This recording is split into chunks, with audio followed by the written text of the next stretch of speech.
안녕하십니까. 기능의학으로 환자를 치료하는 의사 닥터덕입니다. 오늘 지난 시간에 이어서 세포 리셋 북 리뷰 8번째 시간을 가질까 합니다. 오늘 나눌 내용은 예전부터도 되게 이제 논란이 많고, 논란이라는 게 이해를 잘 못하시니까 기존에 병원에서 들었던 내용과 완전히 다른 내용이고, 또 일반적으로 이제 병원에서 들을 수 없는 내용들을 제가 말씀드리다 보니까 잘 이해가 안 되시죠. 그러니까 한 100명 정도 이 얘기를 들으면은 95명 정도는 저게 뭔 소리야? 이상한 소리 하고 있네? 돌팔이 아니야? 뭐 이렇게 얘기하면서 떠나가시는 거고요. 그 중에서 100명 중에서 한 3명에서 5명 정도는 드디어 제대로 말하는 의사를 보는 것 같아 하면서 이제 기능의학적으로 넘어오려고 오시는 분들이 있어요. 심지어는 다른 것들도 다 보시다가 저한테 이제 기능의학적인 관리를 받으러 오시는데, 오셨던 분들조차도 이제 질문하는 거 들어보면은 잘 이해를 못 하시는 느낌? 또는 이제 반신반의하는 거죠. 저쪽에서 얘기하는 것과 내가 얘기하는 게 좀 다르다 보니까 어떤 게 더 맞는지 잘 모르니까 자꾸 또 질문을 해서 저한테 또 다시 그거에 대한 답을 달라는 식으로 말씀하시는 경우가 너무 많아요. 그러면 유튜브에서 다 했던 얘기인데 또 똑같은 얘기 하는 수밖에 없죠, 저는. 그래서 지금 일반적으로 혈압에 대해서 오늘 한번 더 얘기해 볼 거예요. 오늘은 107페이지 약물 복용 꼭 필요한가, 고혈압에 대한 얘기를 먼저 하는데, 전반적으로 길지도 않은 내용으로 제가 짧게 정리를 해놨습니다. 혈압이라는 게 지금 해마다 계속 증가되고 있죠. 그래서 우리나라 통계도 마찬가지로 꾸준하게 혈압 환자가 증가되고 있어요. 근데 그게 일반적으로 진짜 혈압이 증가돼서 증가되는 것도 있겠지만, 외국을 예를 들자면은 미국 같은 경우에는 혈압에 대한 진단 기준이 바뀌면서 혈압 환자들이 증폭을 하게 돼버린 거죠.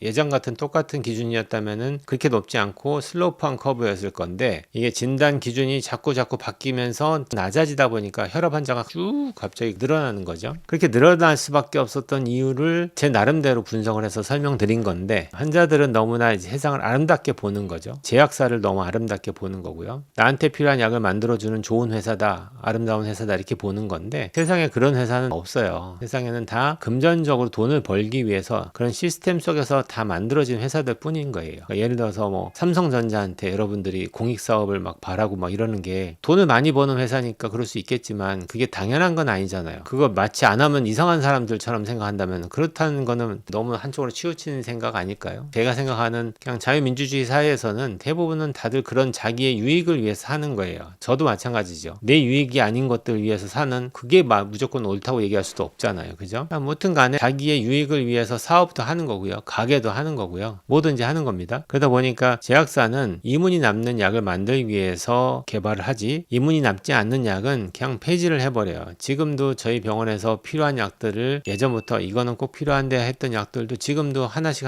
사라져가고 있어요. 더 이상 안 만든다는 얘기죠. 왜? 수지타산이 안 맞으니까 안 만드는 거예요. 거기다 대고서 왜 안 만드냐 막 뭐락하는 것도 웃기죠. 약은 팔아봤자 손해인데 어떻게 만들어요 얘기하면 제가 뭐라고 얘기하겠어요. 그죠? 그런 시대를 살아가고 있는 겁니다. 그러다 보니까 제약사에서 고혈압 약을 만들거나 이럴 때 그 혈압약을 만드는 그 기준점 자체가 왜 그렇게 변했을까를 생각해 봐야 돼요. 20, 30년 전에만 해도 고혈압에 대한 진단 기준이 지금보다 높았습니다. 훨씬 더. 근데 지금 130만 넘어가도 이제 고혈압이라고 얘기할 정도의 세상이 돼버렸단 말이에요. 말도 안 되는 얘기인데, 제가 볼 때는. 혈압이라는 거는 아주 단순한데, 피를 돌리기 위한 압력이잖아요. 피가 심장에서 꽝 짜졌을 때 심장을 시작을 해서 쭉 한번 돌 거 아니에요. 그럼 잘 생각해 보세요. 물론 심장이 우심방, 좌심방 뭐 다 다르니까 어디로 들어왔다 어디로 나가는 것까지는 여러분들이 잘 몰라도, 일단은 먼저 좌심실, 좌심방에서 빵 짜졌을 때 온몸을 타고 도는 것부터 시작하면은 피가 쭉 돌아서 말초까지 갔다가 돌아오면서 얘가 심장에 한 바퀴 돌아옵니다. 그러고 나서 심장이 다시 폐로 갔다가 다시 심장으로 돌아오죠. 그러니까 요거까지는 한 바퀴라고 일단 친다면은, 그렇게 한 바퀴 돌아오는데 걸리는 시간이 1분이 안 걸려요. 일반 정상적인 사람들은요. 그러니까 그렇게 짧은 시간 내에 피를 돌려줘야지, 쉽게 설명해서 폐에서 산소를 공급받았던 혈액 속에 있는 산소를 그 말초에 있는 모든 세포에다 넣어주고요. 그 다음에 세포에서 일어나는 그 모든 대사에 대한 찌꺼기들, 노폐물들을 받아서 CO2를 받아서 다시 와서 또 익스체인지 하고, 이 교환을 계속 해주는 거예요. 죽을 때까지. 근데 이게 남들은 1분도 안 돼서 피를 돌려가면서 그 작업을 하고 있는데, 만약에 여러분들이 혈압이 120에 80으로는 그 일을 못하게 되는 거예요. 내 몸 자체가 혈관이 안 좋아져서. 그러다 보면은 우리 몸에서는 자연적으로 피를 돌려야 되니까 압을 올리죠. 그래서 140에 80 또는 뭐 150에 90 이렇게 혈압을 자꾸 올린단 말이에요. 그러니까 혈압이 올라가는 것 자체가 그게 좋은 거야, 이게 바른 거야, 이런 얘기를 얘기를 하는 게 아니란 말이에요. 제가 지금 얘기하는 게 착각하시는데 자꾸. 그러니까 혈압을 올릴 수밖에 없는 몸 상태가 자꾸 돼가는 거는 좋은 게 아닙니다. 물론 나이를 먹는 과정에서 젊었을 때보다 당연히 오랫동안 쓰다 보니까 혈관도 자꾸 노후화되고 혈관 찌꺼기가 자꾸 쌓이고 손상을 자꾸 입고 이러다 보니까 혈관이 두꺼워지고 딱딱해지다 보니까 피가 잘 안 돌고 그러다 보니까 압을 올리고 뭐 이런 것들은 다 해당되잖아요. 그러니까 이런 것들이 일어나는 게 어떻게 보면 노화의 과정에 자연스러울 수 있지만 그래도 우리는 최선을 다해서 혈관을 깨끗하게 만들려는 노력은 해야 되겠죠. 이 노력이 필요하다는 걸 내가 강조하는 거고 그냥 나이가 먹었으니까 혈압이 올라가는 거니까 당신은 그냥 그렇게 살아라고 얘기하는 게 절대 아닌데 내가 지금 나이가 얼마인데 혈압이 이렇게 되는 거 이거는 정상이네요 라고 질문을 한단 말이에요.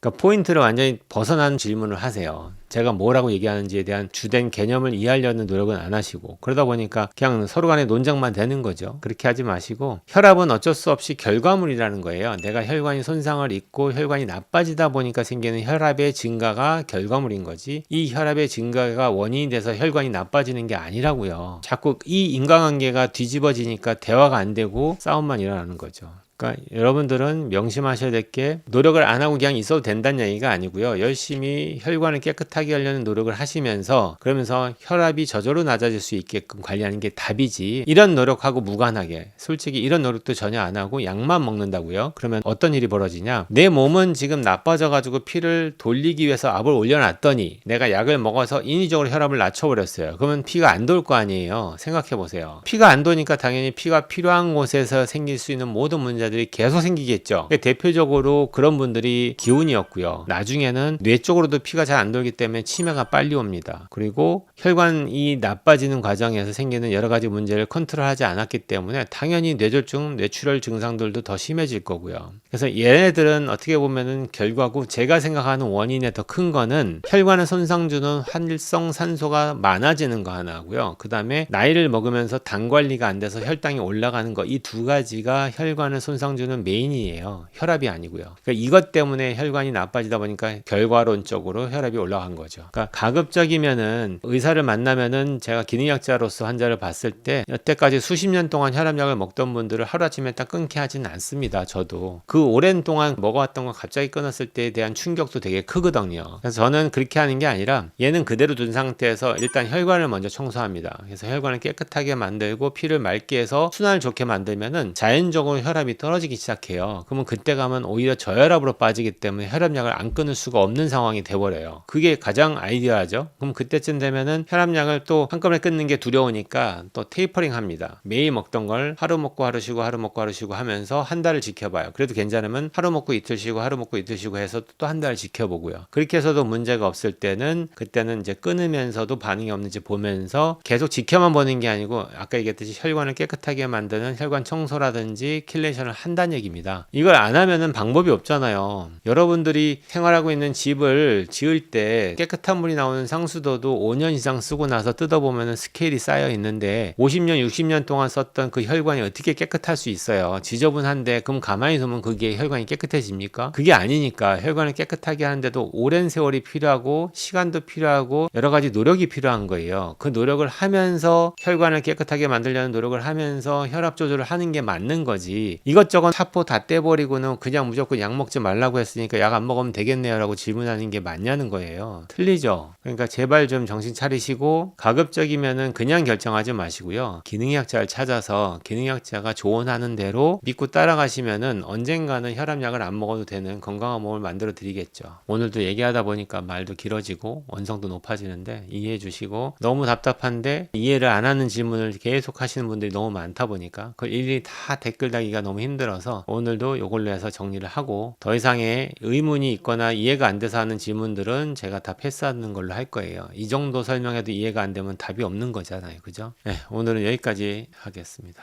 온 국민이 건강해지는 그날까지 닥터덕은 여러분과 함께 합니다.